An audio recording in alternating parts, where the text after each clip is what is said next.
नमस्कार, बहुत स्वागत है आप सभी का एक बार फिर। आज बेहद खास दिन है, आज पौष पूर्णिमा है और आज प्रयागराज में महाकुंभ के महापर्व का शुभारंभ हो गया है। तड़के से ही प्रयागराज में संगम तट पर पवित्र डुबकी लगाने के लिए साधु संतों, सन्यासियों और श्रद्धालुओं का सैलाब उमड़ रहा है। आज महाकुंभ का पहला स्नान है और आज तिथि भी अत्यंत पावन और बेहद खास है, लिहाजा महाकुंभ में स्नान करके पुण्य लाभ कमाने वालों की भीड़ लगी हुई है। हम आपको दिखा रहे हैं सदी के इस बेहद भव्य और दिव्य कुंभ मेले की तस्वीरें। साथ ही आज दिन भर हमारे संवाददाता आपको जीएनटी पर कुंभ के अलग अलग रंग भी दिखाते रहेंगे। ये तस्वीरें आप देखिए, अलग अलग हिस्सों की तस्वीरें महाकुंभ की। कहीं साधु संत तो कहीं सन्यासी आपको नजर आ रहे हैं।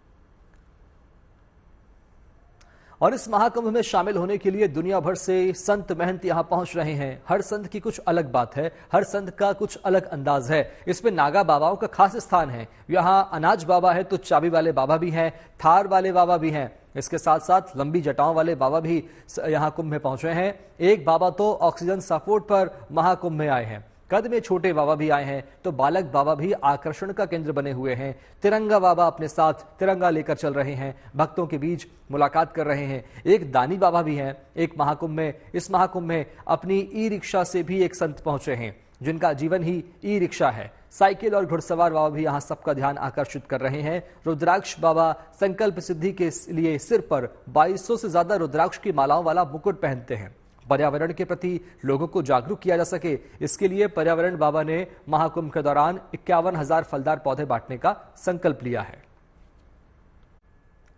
और अब बात करते हैं नागा बाबाओं की। नागा साधु बनना कोई आसान काम नहीं है, बल्कि बहुत कठिन है। इसके लिए कड़ी साधना करनी होती है और युद्ध कला में निपुणता पानी होती है, क्योंकि नागा साधुओं की पहचान धर्म योद्धा के रूप में होती है और इनका जुड़ाव अखाड़ों से होता है। लेकिन क्या आप जानते हैं कि अखाड़ा परंपरा की शुरुआत कब हुई थी और किसने अखाड़ा परंपरा की शुरुआत की थी? ये सब कुछ जानने के लिए देखिए हमारी रिपोर्ट।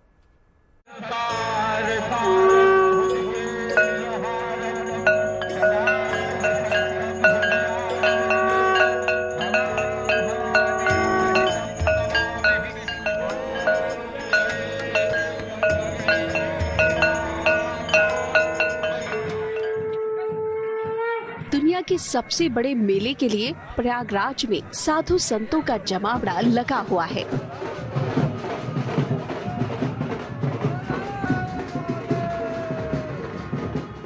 कई अलग अलग अखाड़ों के साधु संतों का डेरा जमा हुआ है, जिसमें अलग अलग विशेषताओं वाले संतों से लेकर बालक साधु और बालिका साध्वी तक शामिल है। महाकुंभ क्षेत्र में नागा साधु भी धूनी रमाए हुए हैं। उन्हीं में एक 15 साल की ये बाल साधु भी है। धर्म की रक्षा और जन कल्याण के उद्देश्य से ये इस कठिन पथ पर निकल पड़े हैं। नागा साधुओं की पहचान योद्धा के रूप में होती है। इतिहास गवाह है कि जब जब धर्म को बचाने का अंतिम प्रयाग विफल होता दिखा, तब तक नागा साधुओं ने न सिर्फ हथियार उठाए, बल्कि जान देकर या जान लेकर धर्म की रक्षा की। महाकुंभ के लिए संगम नगरी में बड़ी संख्या में नागा साधु पधारे हुए हैं। इनके चेहरे की तेज और इनके अंदाज में शौर्य और पराक्रम की गाथा की झलक साफ दिखाई देती है। इसलिए हमें योद्धाओं के तौर पे हमें नागा सन्यासियों का एक गठन किया जाता है। हमें लाठा चलाना, भाली चलाना, गोली चलाना, हर चीज अखाड़ों में सिखाई जाती है। कुश्ती करना सिखाया जाता है। ये नागा सन्यासियों को इसलिए बताया गया। आपको पता होगा कि काशी हमारी पूरी संतों हुआ करती थी, आपने इतिहास पढ़ा होगा। तो हमारे आज भी वो संत कहते हैं 10,000 संतों को मुगलों ने काट दिया था। आपको पता होगा पूरा। हमारे संत उसको लेके नागा सन्यासी पूरे कुएं में अपने भगवान की रक्षा के लिए, इसीलिए नागा फौज बजाएगी। कभी भी धर्म में कुछ ऐसी हानि हो तो नागा सन्यासी उसका धर्म की रक्षा के लिए, इसीलिए नागा सन्यासी बनाएगी। धर्म रक्षा के मार्ग पर चलने के लिए ही नागा साधुओं ने अपने जीवन को इतना कठिन बना लिया है कि विपरीत परिस्थितियों का सामना कर चुनौतियों से निपटा जा सके। नागाओं का मानना है कि जब कोई अपने जीवन में संघर्ष नहीं करेगा तो वो धर्म की रक्षा कैसे कर पाएगा। इसलिए उन्होंने कठिन मार्ग को चुना है और समय आने पर सनातन को बचाने के लिए बड़े बड़े युद्ध भी किए हैं। धार्मिक इतिहास के ग्रंथों में इस बात का उल्लेख मिलता है। 8वीं शताब्दी में जब सनातन धर्म की मान्यताओं और मंदिरों को लगातार खंडित किया जा रहा था, तब आदि गुरु शंकराचार्य ने 4 मठों की स्थापना की और वहां से सनातन धर्म की रक्षा का दायित्व संभाला।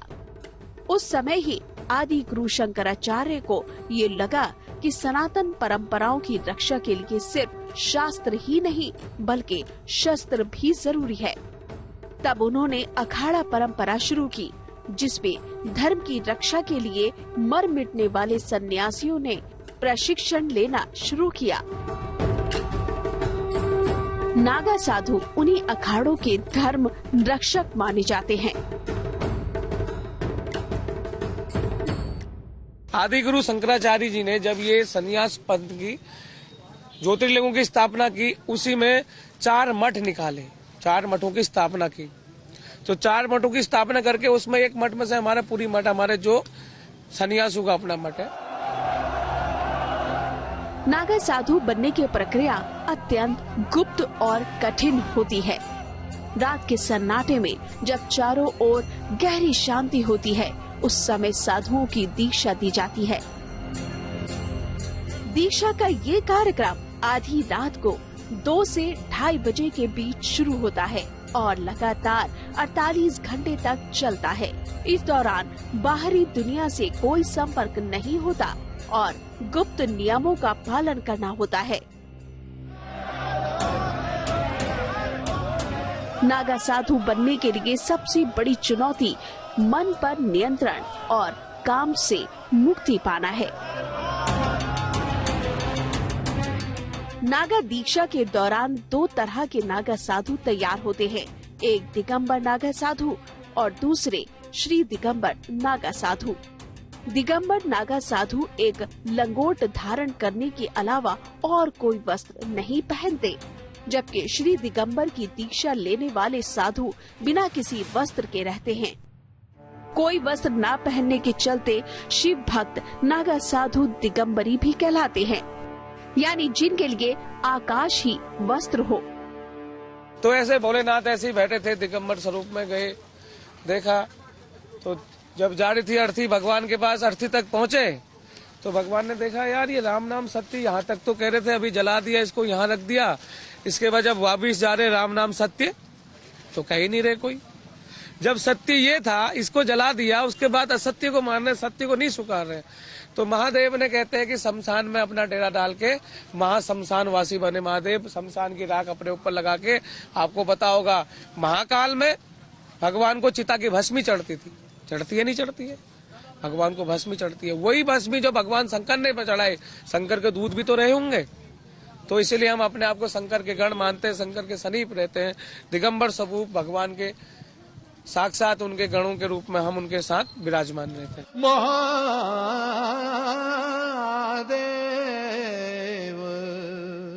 नागा साधुओं का जीवन पूरी तरह से परंपराओं और तप पर आधारित है, जिनको संत समाज और शंकराचार्य की ओर से नागा की उपाधि मिल जाती है। उन्हीं को नागा रहने की अनुमति दी जाती है। उर्वारुकमिव बंधनात् मृत्योर्मुक्षीय मात्रा। महाकुंभ में नागा साधुओं की परंपरा आत्मा की गहराई और तपस्या की महत्ता को समझने का अवसर देती है। उनका जीवन तप, साधना और आत्मिक शांति का प्रतीक है, जो सांसारिक इच्छाओं से परे जाकर वास्तविक मोक्ष का मार्ग दिखाता है।